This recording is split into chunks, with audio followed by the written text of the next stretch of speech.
Can we take the mat off? Oh, just leave that there. It sits nice. Hey, nothing, no. What the hell is that? They all do it. They all do it. You have a hole in your dashboard. And this is all crap. This is all broken.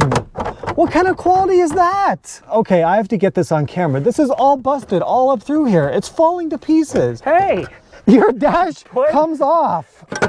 That's the quality. Okay. Put that back. Well, the Ford wins in that department. Put that back. What is this? Well, that's quality because control. It has so much power that it was going so fast, it ripped it off. Oh, well, I know all about that. I have the same problem. That's what was happening here. Oh, the speed. The power of the speed. air. The speed was so high. The grill came out of a salvage yard because I wanted one with I think good the whole chrome. truck came out of a salvage yard. No.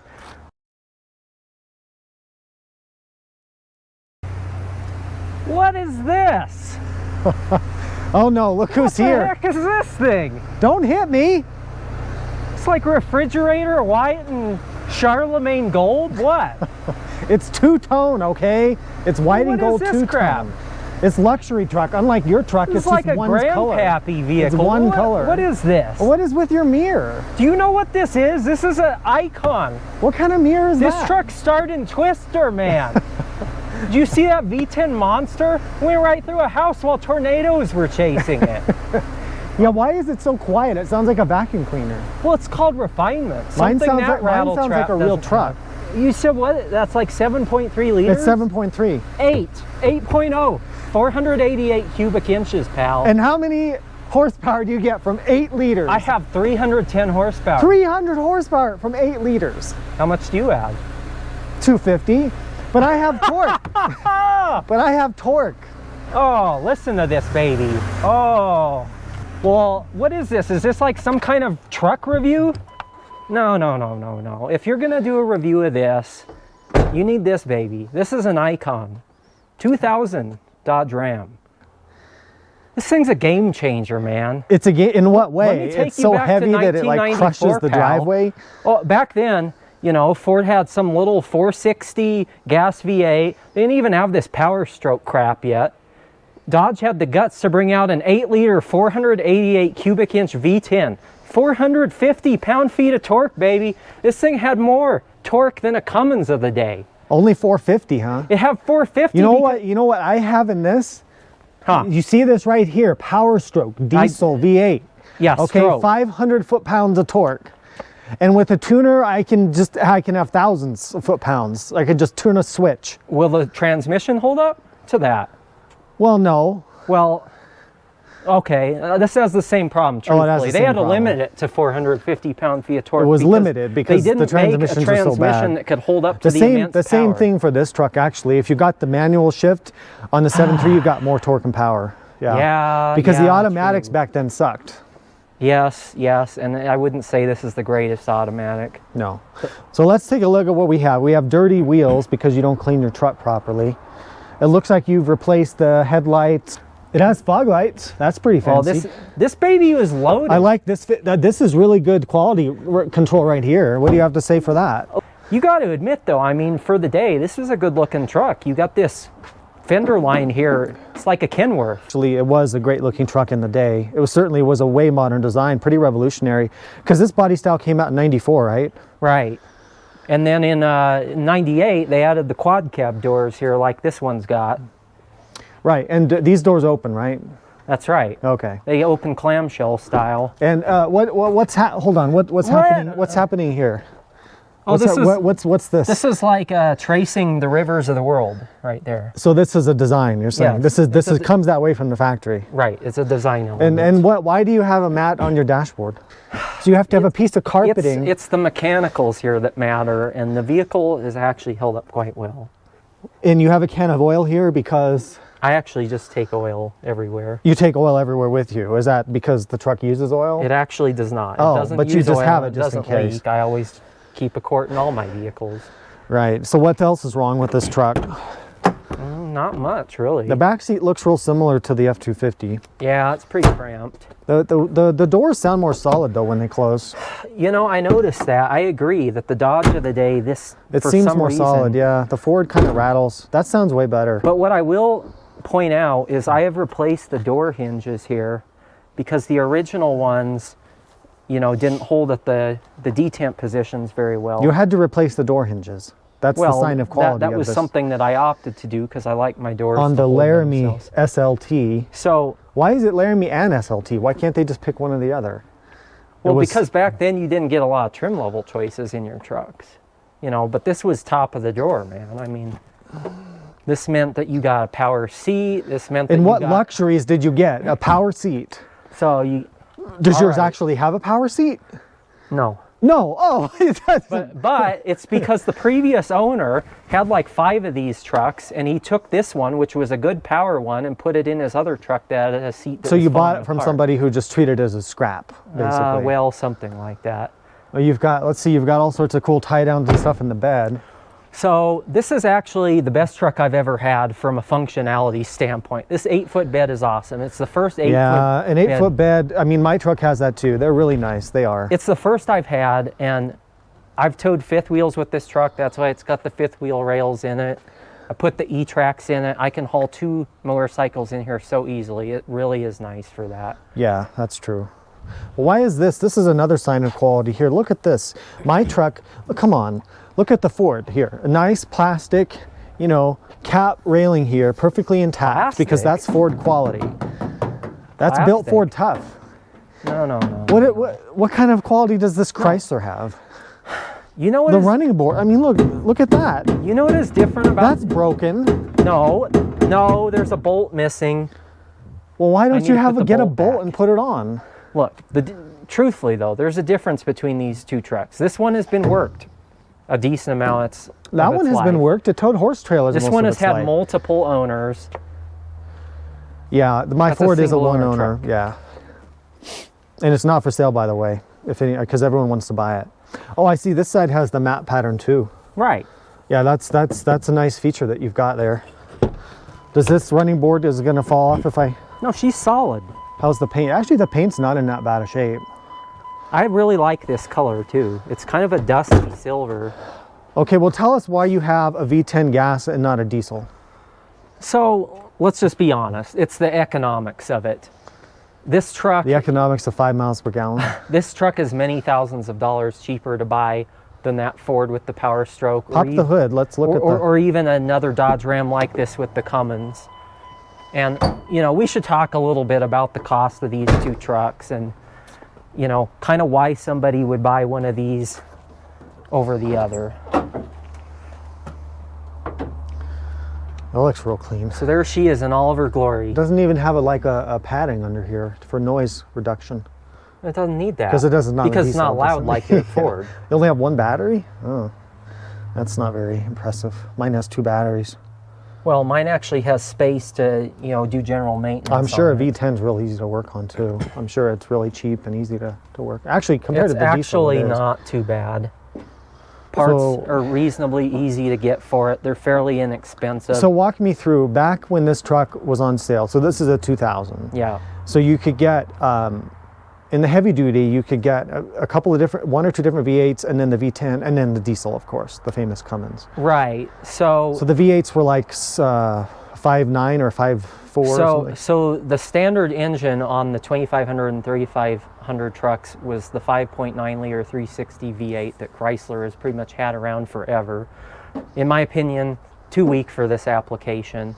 So at the time, they also had the 5.9 liter 12-valve Cummins, and then they moved to the 24-valve Cummins, which is what this truck would have had in 2000 if you got the diesel engine option. And then they had the big block 8-liter V10 here. And a lot of people think that this is like a Viper engine. It's not. It's not even close to that. It's an iron block truck lower revving application for durability reasons. Yeah, the red line in this is like super low. It's 4,500 RPM, which is about the same as a 6.0 Ford turbo diesel. Right. Although my 7.3 is like 3,700 or something. It's much lower, but the 7.3 was a little different beast. We'll talk about the 7.3 later. The legendary 7.3, which is obviously the superior choice. But we'll talk about pricing later, but that's the crazy thing, is that that truck is worth so much money still these days. Yeah. Because it has a 7.3, and this is worth, well, not so much. No. But this is still a very good working truck that can do work. I mean, and the powertrain's super reliable on this. Yeah, and these V10s never really break that much. Yeah, and I got to give some credit to Ford as well. They had a 6-liter V8 or a V10. They have a 6.8 V10 around this time as well, and both of these engines have been pretty rock solid over the years. You know, you've got iron block and heads. The thing is an absolute lump. It's in a low state of tune. It's just not heavily stressed. So since we're talking about the powertrain, it's a 4-speed automatic. Yep. And it has what? Okay, so we're gonna have to talk about fuel economy eventually. Empty. This has the 355 gears, right? Which is too low. So this has a 354 rear axle ratio with the limited slip option. Yeah. In my opinion, get the 410 gears if you have an option. If you're going to get the V10 gas Ram. Yeah, for sure. It cruises at very low RPMs on the highway, but it just doesn't have the kind of get up and go off the line that you expect. And if you're going to tow trailers and stuff, this doesn't have, it just needs taller gearing. Shorter gearing. The 410s in this truck is so much better. Yeah. So, but we didn't, so miles per gallon, what do you have? Empty and then towing. So, empty on the highway, I've seen this truck get a little bit over 15 miles per gallon. And I think that's because of the 354 on the highway, gears. But around town it'll drop. Around town, this truck is gained somewhere between 9 and 10 miles per Oh, so it drops a gallon. lot. It's significant. Okay. So there's a huge penalty to running one of these V10s. And then I'm very curious to hear what you get towing. So I've towed a couple different trailers with this, but you know, mixed average of something in the 7 to 11,000 pound range. I've seen like 6 to 7 miles per gallon, and as low as 2.5 dragging an 11,000 pound trailer up a grade. But average, like if you took a trip with a fifth wheel or a trailer, you'd probably get. You're going to be somewhere in the 6 to 7 range. 6 to 7. 7 on a good day. And when I tow with a 7.3, I've towed about 5,500 pound trailer, which is because that's just the trailer I have.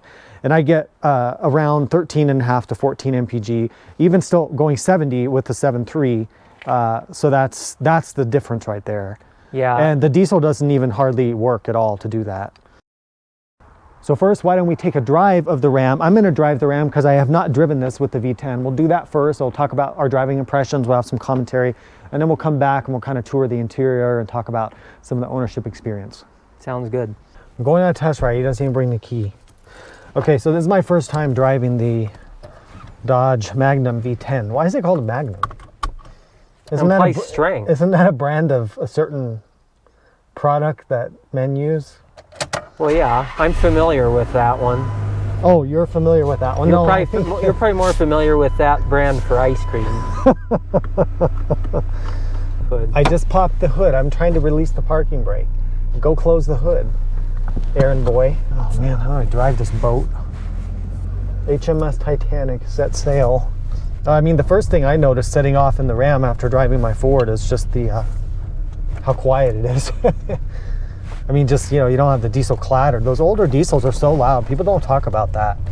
But if you've driven new diesels, they're like super quiet. But these old ones, ooh, power. Power! Well, she's not fast, but she is smooth. Yeah. She does drive smooth, I will give you that. Doesn't feel as slow as I was expecting. Well, it is still 450 pound-feet of torque. It is still a pretty torquey engine. Which was actually more torque than the Cummins of the day. This truck has better NVH. Yes. You don't hear all of the ride motions, the suspension jiggling around, the wind noise, the tire noise is less. It's a much more refined drive, and it's not just the diesel. Like, it's really impressive that this came out in 1994. Right. If you take the gas versus diesel out. Oh boy. Power! Out of the equation, just the overall wind noise and road noise is quieter in this truck. Oh, yeah, I see what you mean. The brakes do feel pretty mush. Mine feel a little better. And I have flushed them, so it's not on dirty old fluid. I think the Ford and the Dodge V10s really have a kind of similar vacuum cleaner, uninspired sound. Yeah, I have to say the interior feels just slightly more car-like. More car-like, that's a good word, than the Ford does. I think if you kind of like the Ford Super Duty and kind of the more heavy-duty feel, it's good. But, and that's not an insult to the Ford. Yeah, the Ford's good. It's just a little bit different. The overall sense of isolation from the outside, I feel like I'm driving like a 10-year newer truck than that Ford.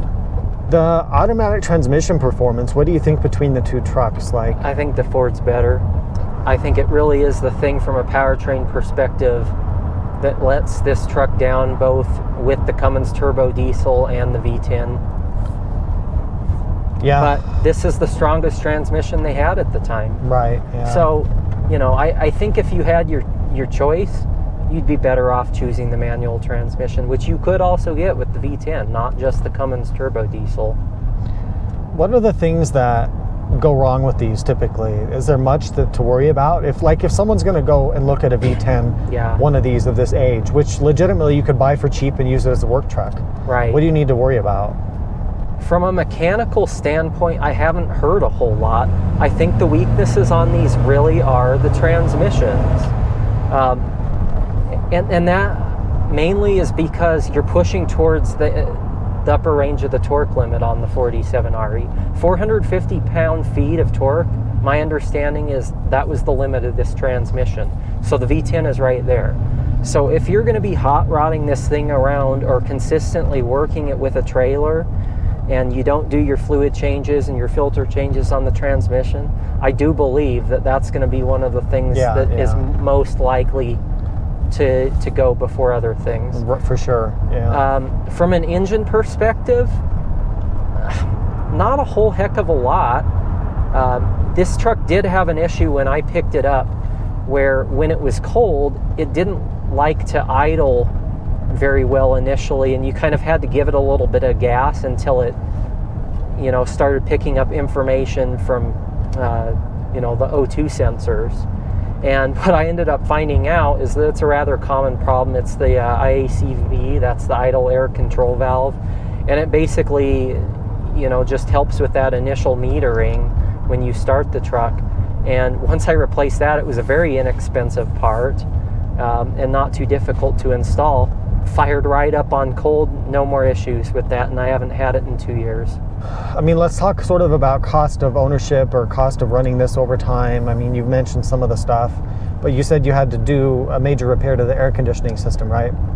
Right. So when I got this truck, the AC wasn't working, and living here in the Southwest, that's just not going to fly. Yeah. I have to have AC. And I picked this truck up in August, drove it back across Utah and Nevada. We had a very hot time. It was miserable. There was no question that was getting fixed. So I took it to an AC guy, and he said that the compressor was probably shot because it had probably been run without refrigerant in it. And we did determine that there was a refrigerant leak both in the condenser as well as the evaporator. Well, that's a real bummer on pretty much any vehicle. You know, condenser is easy enough to replace because on this truck it's in front of the radiator, very easy to access. The compressor is easy to do as well, but that evaporator is up under the passenger side of the dashboard next to the heater box, and that means full removal of the instrument panel and dashboard basically. And you did all that? Correct. So that sounds like a major pain in the butt. It was a massive effort. Yeah. And it's also why the quote that I got was basically a $2,000 repair. But, you know, I'm cheap and I'm on a budget, and it's hard for me to justify spending $2,000 on a truck that I paid less. Well, on a truck that's only worth $3,000 anyway. So yeah. I took it upon myself, did that job over the course of about a month, and you know, while I'm doing all those things, the components actually are not very expensive to buy aftermarket. So I went ahead and pretty much went through the whole AC system. I wanted no weaknesses in it. I did the accumulator dryer, the evaporator, did the lines, did the compressor, as well as the condenser. And I think all those parts maybe cost me $300 or $350 all in. So really that tells you a lot. It's pretty much an all labor job. But I gotta say, the AC's worked great since all those components have been replaced. You know, if you drive one of these Dodges with the 8-liter V10 and I'm going to give it a 410 rear gears. Like it doesn't have a V8 grumble at all. You know, V10s sound very different. It sounds like a wheezing vacuum cleaner. Like that's everything it has. And there's torque there, but the driving experience of this versus the diesel is dramatically different. Right. But once you start adding weight, that's even more dramatic. Right. And I think that's where my sort of thoughts are with this comparison is that if you're like a contractor, or you just need to haul tools or some motorcycles or construction stuff, and you don't need to tow like huge heavy trailers or fifth wheels or things like that, then you could just get a truck like this for a few grand and have a great work truck that you're not worried about beating up. And yeah, you're going to get 10 miles a gallon or whatever, but as long as you're not towing huge heavy trailers, that's going to drop your MPG weight down to 5 and also really strain the motor, then this would be fine for that. Well, and you wouldn't, why would you get like my Ford diesel if you were just like hauling around tools and things like that? Why do you need to pay $10,000 more to get either a Cummins, 5.9 Cummins, or one of these, or the 7.3 Ford? Why? Unless you're towing like a big travel trailer or goosenecks, you know, or hot shot trucking or something, then you need the diesel. Well, do you agree with that? Oh, absolutely. And that has been my dilemma since I've owned this truck. I didn't seek out to buy one of these trucks. It just sort of ended up my way. You were basically inherited it from family, right? And so, you know, I had another pickup at the time and wasn't really sure where this would fit in with that, but I've just found it to be such a handy tool for hauling those heavy loads, going to the dump, right? Hauling motorcycles around. It's great for that. And I think you hit the nail on the head. You know, do you want to spend $10,000 more if you're not regularly going to be hauling trailers? I don't know. It's kind of hard for me to justify that extra cost. I mean, the gas mileage is not quite as good, but gas is a little cheaper than diesel. Plus, the maintenance on a gas engine is a lot less. True. This is a normal oil change, whereas changing the oil, the filter, and also the fuel filter, which you have on the diesel, it cost me, even doing it myself, like around $120 to $150 without labor, doing it on my own to do an oil change, because you have to change the fuel filter all the time too. Right. And I think on this truck, you know, maybe I've got like 7.5 quarts of oil. So it's just more of a normal oil change. Exactly. Yeah. You know, so typical oil and filter change might cost me $40 for a synthetic change. And you don't have things to worry about like the turbos going bad. But I think what we're saying is it doesn't really matter on Ford, Chevy, Ram.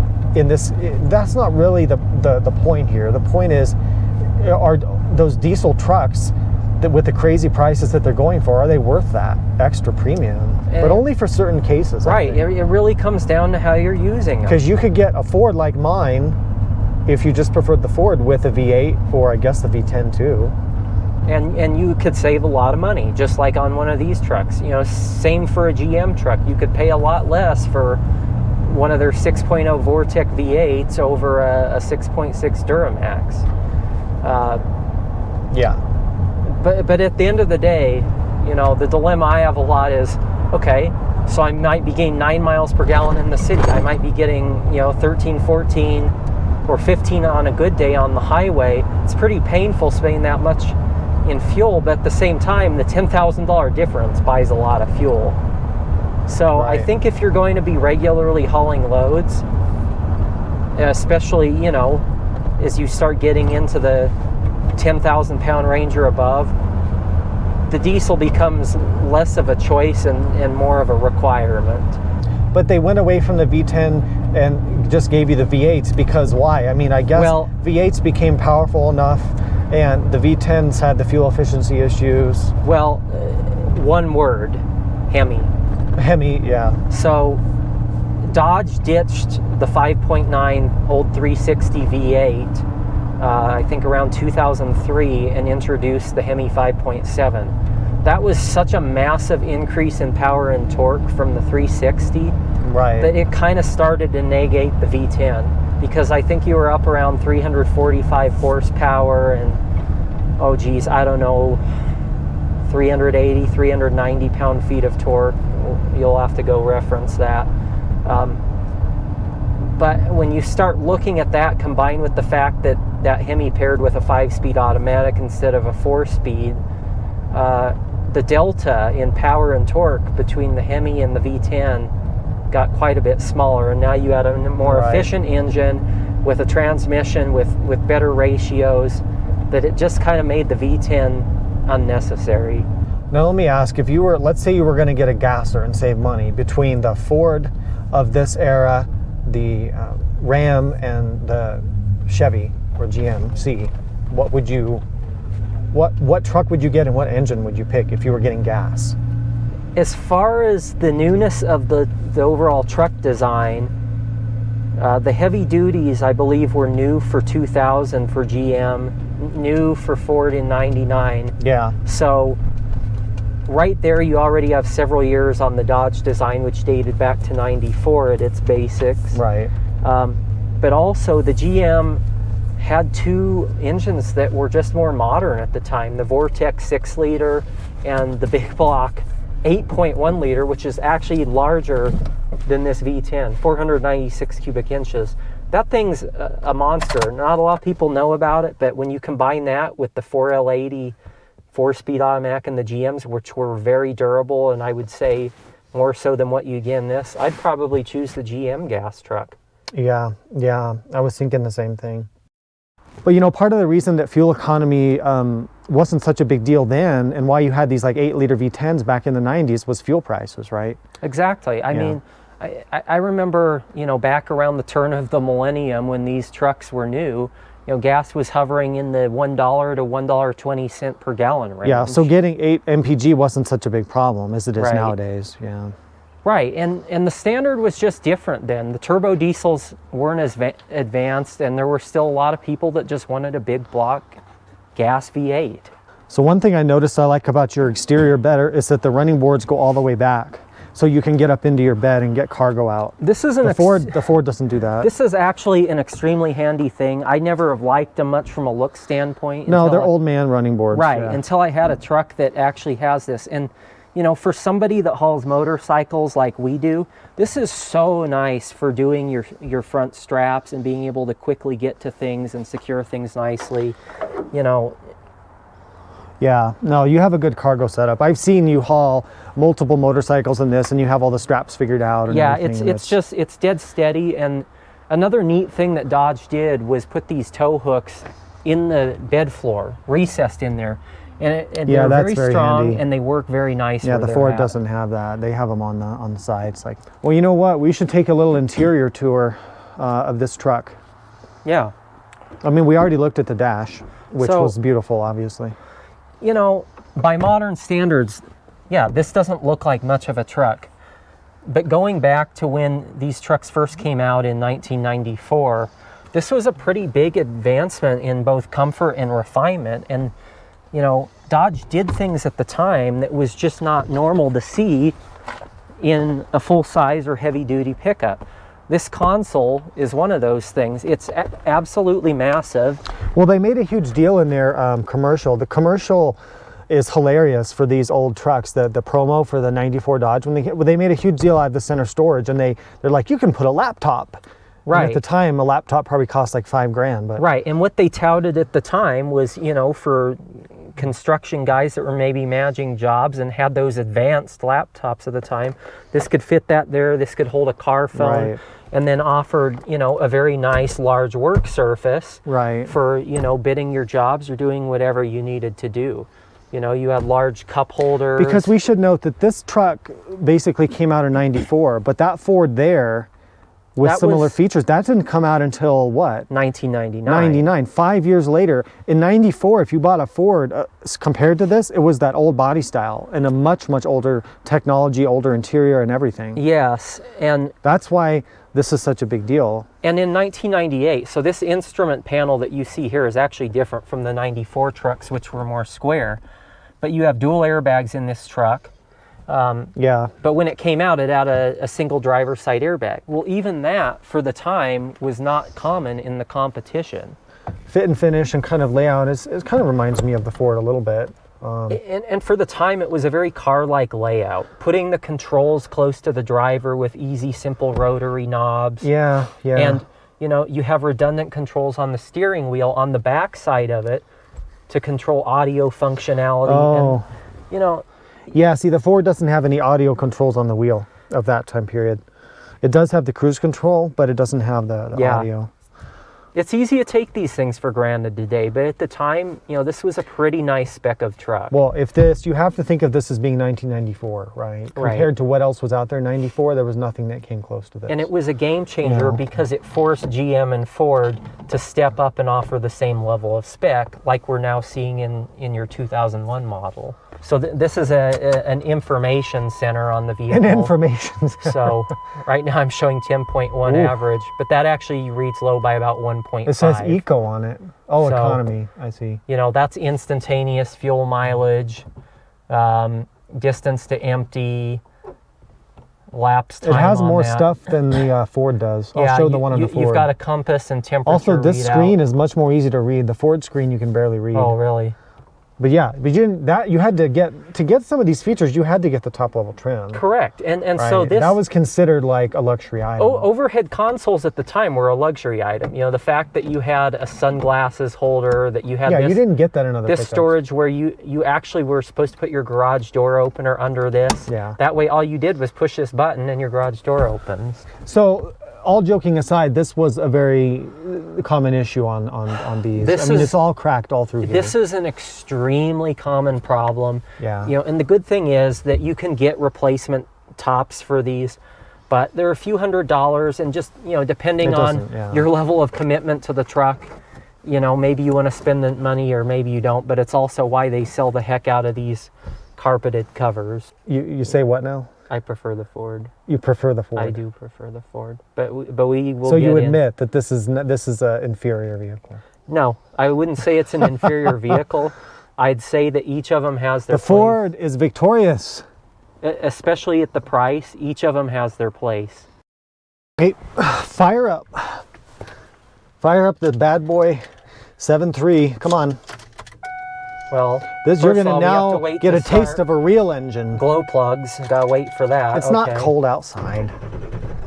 Oh, yes, sirree. That is the sound of a truck, not a vacuum cleaner. Well, I probably should have peed because I feel like this thing's shaking my bladder. It's shaking your bladder. Good well, the whole grief. truck actually goes like this when it's idling. But of course, you know, this is not a video deep diving into the 7.3. There's tons of those out there, and everybody knows the legend of the 7.3, blah, blah, blah. And it's true. It's super reliable. There's no emission systems. You can tune them pretty well. They don't really have much that goes wrong. It wasn't the nightmare of the 6.0 and the 6.4, obviously.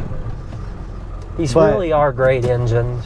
But do yourself a favor, if you haven't driven like a modern diesel, they're insane how quiet and powerful they are. And yes, they do have a lot of complicated failure points and expensive maintenance and emissions, but God, they drive well. I think one of the real attractors to buying something like the 7.3 though, or a 5.9 Cummins. Why don't we drive, why don't we drive the other direction? Well, I think we may have to yell for this video because the engine is so loud. Yeah, I hope you can hear us over the engine sound. Well, you definitely know when this truck's working. Yeah, it's very loud. But after driving both back to back, I feel this just feels a bit more solid. I don't know how to describe it. Like, I know it's louder. It's louder. Trucky. Yeah, this feels more like a truck.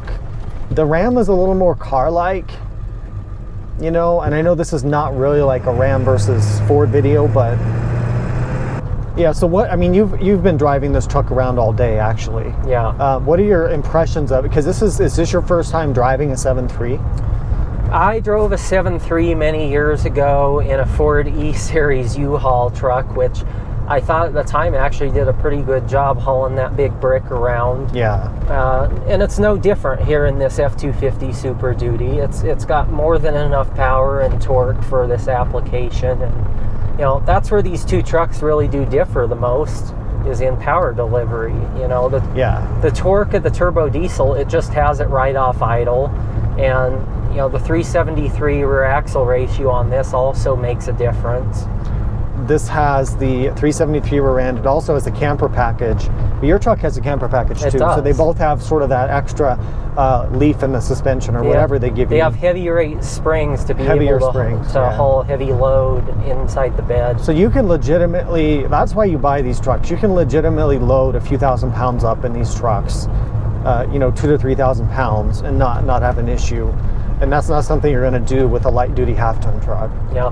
One of the things that I notice about the Ford is you just get more of what I would say is jiggle in the cab structure. Yeah. You can kind of hear the doors flexing and rattling around a little bit on the rubber seals.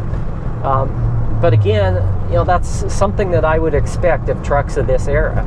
They just didn't have the refinement that you would find in a modern heavy-duty pickup truck, and don't have the noise, vibration, and harshness isolation either. So, you know, that's not really a criticism of a Ford. It's just a little bit different than on the Dodge. And as much as I like the quietness of the Dodge, which I wish maybe this had a little more of, I just feel like the structure on this truck is a little bit more solid, and I like that. Yeah, and the brakes feel better. I think the steering maybe feels better too. Yeah, the steering has a little less slop in it, which is saying something because I've changed most of the steering components on the Dodge. Although the Dodge does have about 50,000 more miles showing on the odometer. Well, your truck has lived a harder life and it has more miles. This has been a one-owner truck. It hasn't been abused really. I feel like I wish I could get this engine, the same 7.3, with like a better transmission, like a 5 or 6-speed, and maybe a little newer body style truck. Right. That would be great, because obviously I don't want a 6.0 or a 6.4 unless it was like fully set up and bulletproofed. And then the 6.7 trucks are up there. I mean, they're crazy expensive. Yeah. Whether you get the new body style or the previous one, they're crazy expensive. So that's a good point. And this doesn't have emissions. There's no emissions. I actually think that is the biggest attractor and reason to buy a 7.3 Powerstroke Ford or one of the 5.9 12-valve or 24-valve Cummins motors. It's just all the extra emissions equipment. And you know, I'm not making a commentary on that being a good or a bad thing, and not politicizing, you know, the environmental side of things, but it does add complication to these diesels, and it seems to be either a point of maintenance or failure on some of the newer diesels, and it's just not a consideration that you have with the 7.3 here. Yeah, I mean, eventually time is going to keep marching on and you just won't be able to get these anymore. They're all going to be used up. But right now you can still get them. I mean, this one has 140,000, which is very low for one of these. I mean, this truck, everyone tries to buy this truck from me wherever I go park it. Well, because it's so clean. I can't tell you how many of these 7.3 Powerstrokes I've seen with 300,000, 400,000 miles, even approaching 500,000 miles. They do. And when you ask these guys about them and, you know, what problems or failures do they have? None. No issues with them. I would recommend, if you can, if you're going to get a 7.3, maybe try to get a manual. Just because having 6 gears, and I think it's a ZF. I think it's a ZF. I think it's a ZF 6-speed. It's nice. 4 ratios on the auto. First, the auto is not as durable. It'll break before the engine does, and they can't handle a lot of power. So there you go, something in common that the Dodge and the Ford both have weak automatics. Like I have the 6-position switch on this, but you have to be careful with that. Like, you don't want to hook up a trailer and run it in a high boost mode. You'll blow the transmission out. Right. But if you had a manual, I mean, I think it'd be kind of cool. And then you could even put a splitter, but you know, that's getting crazy. But yeah, and not to say that these automatics are unreliable, but for the time they really are pushing about max what they could take for, you know, long amounts of time and a lot of abuse. So, you know, if you don't do your maintenance and you try to juice these things up, you're more likely to have a failure. And that's just something that you don't really see with the manuals in the Ford or the Dodge. clutches tend to be more of an issue on those. But I agree. I think one of these trucks with the manual transmission would be pretty attractive. However, they do seem to be pretty far and few these days. Well, people don't sell those, and if they do, they're going to ask a crazy amount of money for it. I mean, you could, because this is two-wheel drive and automatic, they're still relatively affordable to buy. Yeah, if this truck was a four-wheel drive and it had a crew cab, then I could retire. I'd be so rich. You'd have to add thousands of dollars onto the price. Oh, many thousands. Yeah. The super cab, we haven't really talked about the extended cabs, but they're a little limiting. I mean, everybody nowadays, of course, buys crew cab trucks because of car seats and families and stuff. And these are okay for occasional passengers in the back, but you can't get out of the rear doors from the inside. Right. So you have to open the front door first, so that's... But you know, this is back in the days when people still had regular cab trucks because they were work vehicles. Right. They weren't family vehicles yet. They were becoming that. Right. And the Ram that you have, that's what started it. That's what started the truck becoming a luxury vehicle. The refinement in the full-size truck. And ever since then, it's kind of been this race for all of them trying to one-up each other every few years and every new generation to make the best truck. And truthfully, if I was looking at something right around, you know, this 2000 and maybe 2003 era, the GM was probably the most refined truck at the time. Yeah. It also had a little bit bigger extended cab than the Ford or the Dodge. Okay, I didn't know that. Yep. Yeah, the extended cab doesn't work for me and for my family. So that's why I can't keep this truck. But thankfully it works for you and Jessica. Well, I think the sales numbers these days tell the whole story. The fact that Dodge no longer sells an extended cab version, or I should say Ram no longer sells an extended cab version, and you either get a regular cab, a crew cab, or a mega cab tells you everything. You know, the mix of these trucks in going from small single cabs to extended cabs to crew cabs, the sales mix has vastly changed over the years, and the popular majority choice are the crew cabs. Yeah, it makes sense.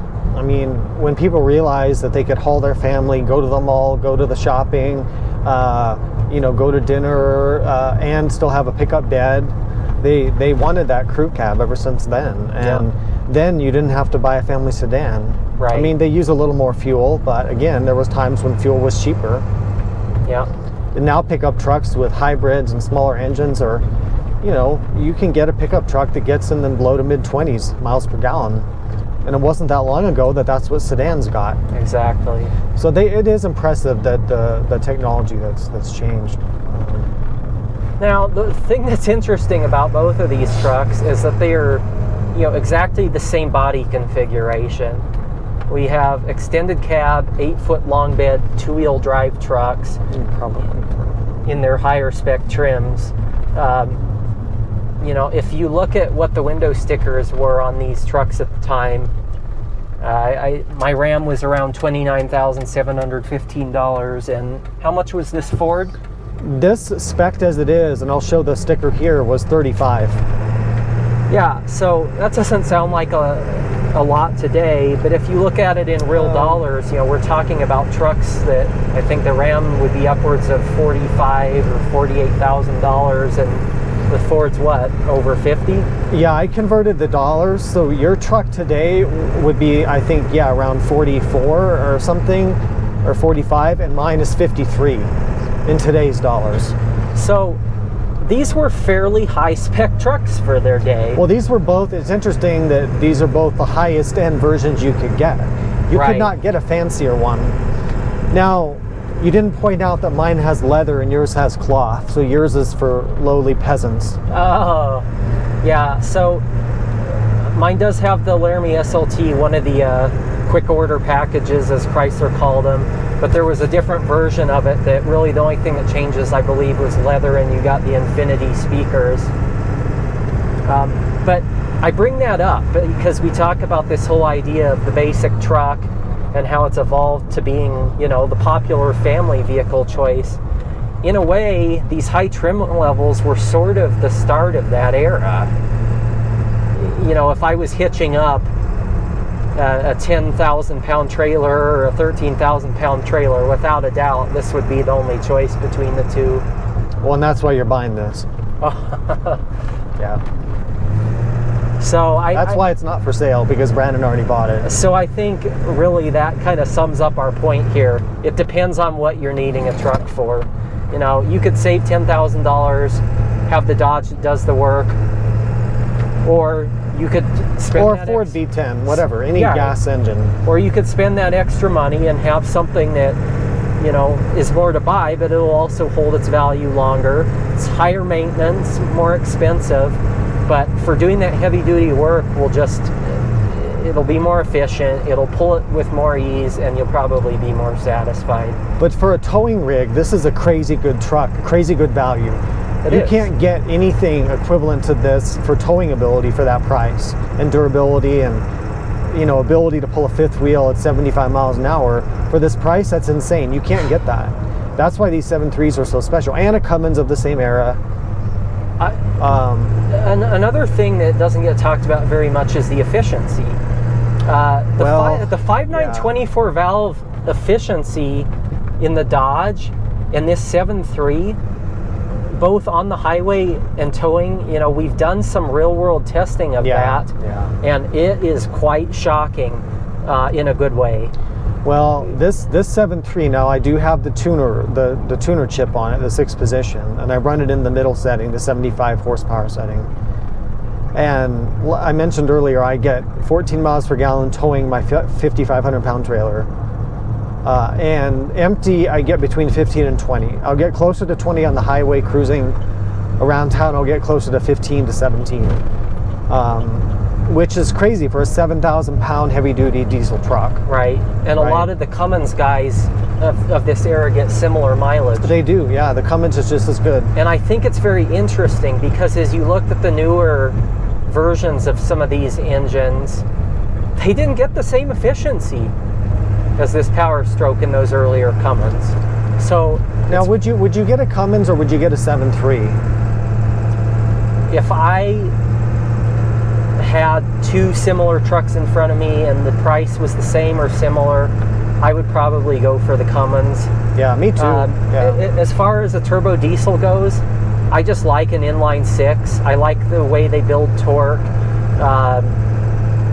And I really like the simplicity of them. Yeah, they're easier to work on. The packaging. This V8 is a nightmare if you have to work in it because, I mean, just to change the oil pan gasket, you have to remove the engine and turn it upside down. It's pretty crazy. I'm not making that up. Right, and it's no different when you go into the newer 6.0 Ford Powerstroke or the 6.4 or the 6.7. The inline 6 is just a better design for working on it. Yeah, as far as space efficiency and being able to access things, it's an easier to work on engine. I mean, I would get the Cummins as well for sure. I don't know, that it might be even more expensive than the 7.3 though, for a similar truck.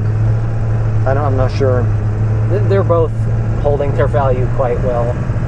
Now, I would also say that I have a bit of experience driving some of the newer versions of the Powerstroke, the 6.0 in a tuned state, as well as the newer 6.7 Ford developed motors, and pretty big difference between those and the 7.3. You notice a big power jump on the 6.0 as well as the 6.7, but again, you know, I start thinking about things like the DEF systems, EGR coolers, and all the things that they tried to do to reduce emissions, and you are adding a level of complexity, and you know, those newer trucks are more expensive.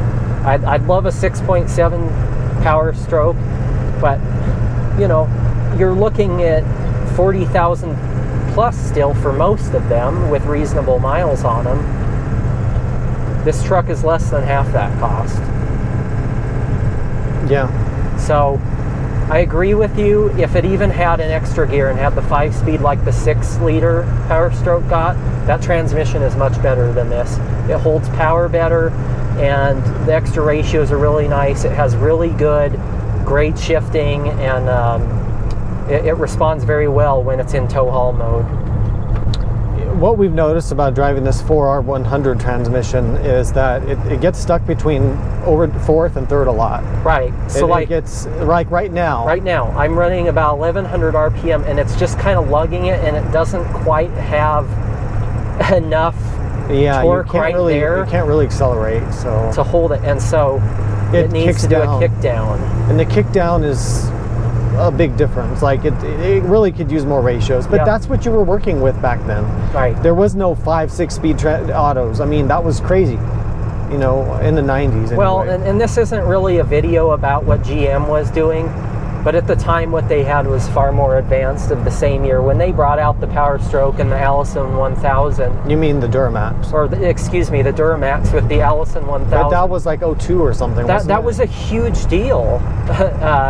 Yeah, that was the truck to get. That transmission is worlds better than either of these. Yeah. And you had the 5-speed, and then a couple of years later they went to 6 speeds. Yeah. And I thank GM for doing that because it forced Dodge and then later Ram and Ford to keep up and make better transmissions. And maybe that's where the biggest difference is with a modern turbo diesel, is that transmission technology has just gotten so much better. Transmissions have advanced incredibly in recent times. And it's why that you can tune those things and they can hold up to the power. You know, we're now seeing torque that is double. This truck's what, 500? 500. Okay, 500 pound-feet of torque. Yeah. The equivalent for now, 1,050 pound-feet of torque. Yeah, it is insane. And whenever people say trucks have gotten too expensive, I'm like, I disagree. Like they are not. Like they look expensive, but if you adjust this for inflation and if you consider the additional capabilities and luxuries and everything you're getting nowadays, it's a better value, honestly. Now you get more for your money now than you did back then, and people are going to disagree with me on that, but I mean, prove me wrong. If you do the math, I think I'm right. Well, I don't disagree with you because I was looking at, you know, like a new Ram Tradesman, which is their base level version, or an XL or XLT trim package Ford, which is on the lower to low mid-level end, or a work truck GM. And everything that you get in those more basic trucks now either equals or exceeds the luxury trims of these two trucks. Well, that's exactly right. I mean, the highest end truck like this, the Lariat, nowadays is equivalent to like a base XL. More or less. Well, it has leather, but it's probably vinyl. But still, if you really are in love with leather, go get yourself some nice calf But other than skins on your XL other Ford. than that, okay, it has cruise control, it has a CD player. I mean, that's about it. There's really not power windows, locks, and cruise control. Those are your luxury features. So to get that now, you don't. In other words, a modern day Lariat is nothing to do with this Lariat. No. Like, it's not the same. No. So you would only have to get a base level kind of XL or XLT, in which case that price comes way down and you're able to get a more truck.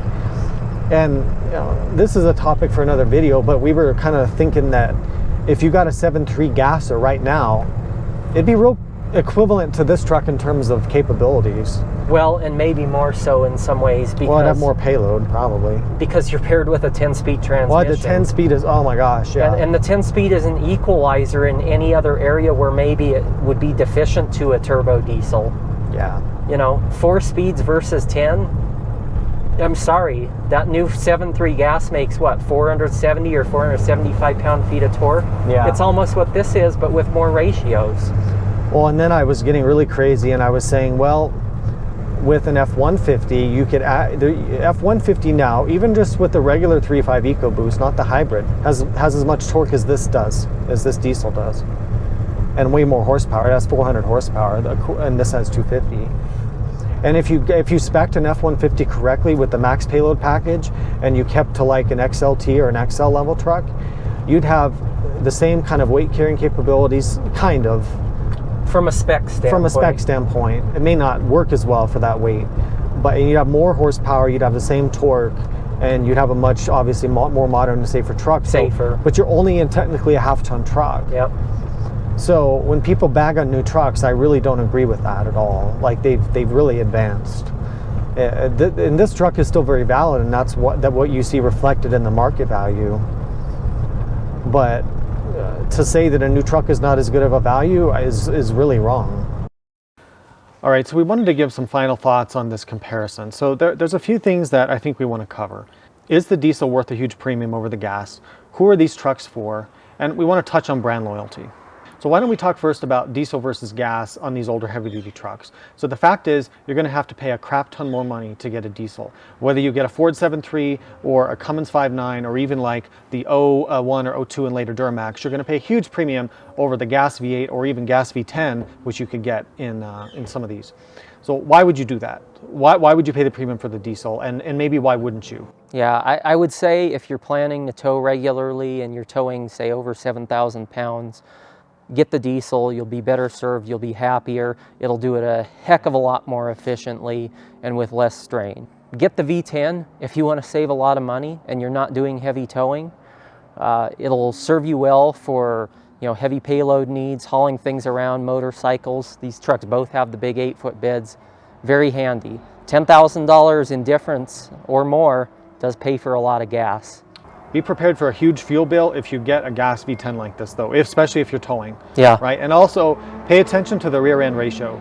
You want to make sure that you get something like a 410 rear end. The 355 that he has in this is really fucking motorcycles. Pay attention to the rear end ratio if you're considering the gas engines.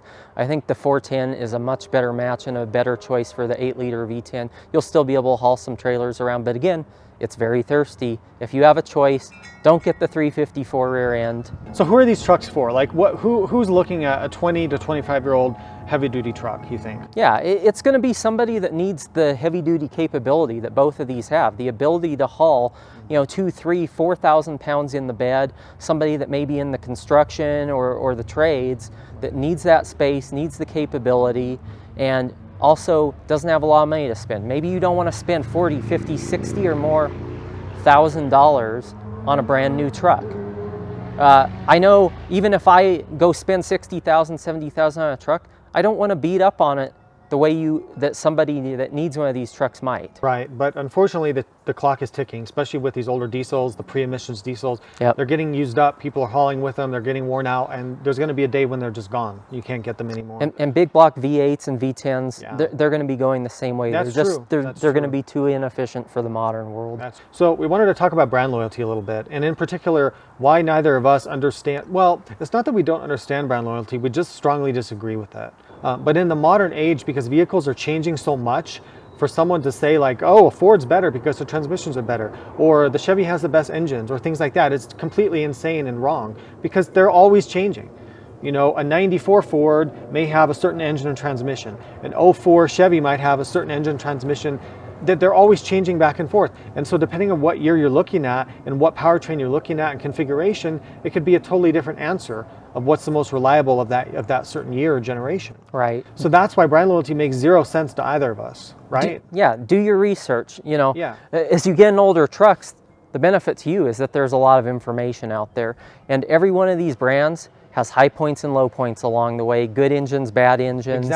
Exactly. Yeah. Like these transmissions were kind of weak back in the 4-speed days. Yep. But then Ford had the torque shift 5-speed. Much better transmission. And GM brought out the Allison, which is always that was great. A game changer. But then they may have a problem with the engine, and that can change over the years because they go through different configurations. So basically what we're saying is do your homework and don't believe this brand loyalty nonsense that one's better than the other, because in the modern age that simply isn't true. There's zero real difference between them, honestly. It applies to 25-year-old trucks as much as it does a brand new truck. And the new trucks are the same. I mean, they're all incredibly powerful, incredibly luxurious, and really well built. It doesn't matter like which brand you get that much.